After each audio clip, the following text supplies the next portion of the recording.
ओम गुरुभ्यो नमः। कि माता अहिल्या ब्रह्मा जी की पुत्री थी और उन्हें चिर यौवना होने का वरदान प्राप्त था कि वो हमेशा 16 साल की दिखेंगी। और ब्रह्मा जी ने एक स्पर्धा रखी थी। उस स्पर्धा में ऋषि गौतम जीत कर उनको ब्याह कर ले गए थे। जब वो अपने आश्रम में पहुंचे तो सब जानते हैं कि माता अहिल्या बहुत ज्यादा खूबसूरत थी, बहुत गुणी थी। तो एक बार राजा इंद्र की निगाह उन पर पड़ गई। अब राजा इंद्र के मन में उनको पाने का लोभ हो गया, तो उन्होंने पहले सूर्य देवता से बात करी। सूर्य देवता उनकी मंशा को जान गए और उन्होंने मना कर दिया। फिर कुछ दिन रुक कर उन्होंने चंद्रमा से बात करी और चंद्रमा उनके इस खेल में शामिल हो गए। चंद्रमा ने रोज, गौतम ऋषि का नियम था कि वो ब्रह्म मुहूर्त में उठते थे और गंगा नदी में स्नान करने के लिए जाते थे।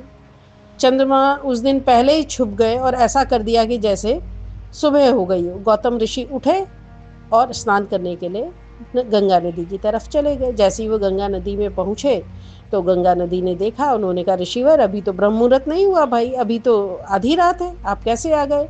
उनको भान हुआ अपनी गलती का, तो वो तेजी से वापस अपने आश्रम की तरफ मुड़े।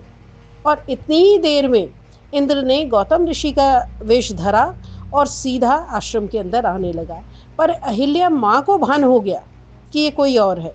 तो उन्होंने कहा कि आपको कसम है, अगर आप मेरे पति गौतम ऋषि हैं तो ही आश्रम के अंदर आना, वरना मत आना। अब वो घबरा गए, चंद्रमा और इंद्र, कि अरे ये क्या हो गया, इसने तो मुझे पहचान लिया। तो इंद्र एकदम से मुड़कर भागने लगे और जब वो भाग रहे थे तो दूसरी तरफ से गौतम ऋषि आ रहे थे, उनसे टकरा गए। गौतम ऋषि ने जैसे ही उनको देखा तो वो समझ गए कि ये कौन है और उन्होंने उनको श्राप दिया कोढ़ी होने का। और कहते हैं, और चंद्रमा के इस कृत्य के लिए जो चंद्रमा घटता बढ़ता है, वो शाप भी कहीं ना कहीं गौतम ऋषि द्वारा दिया गया था। गौतम ऋषि जब आश्रम के अंदर आए तो अहिल्या को उन्होंने बिना जाने पहचाने और बिना सोचे विचारे श्राप दे दिया कि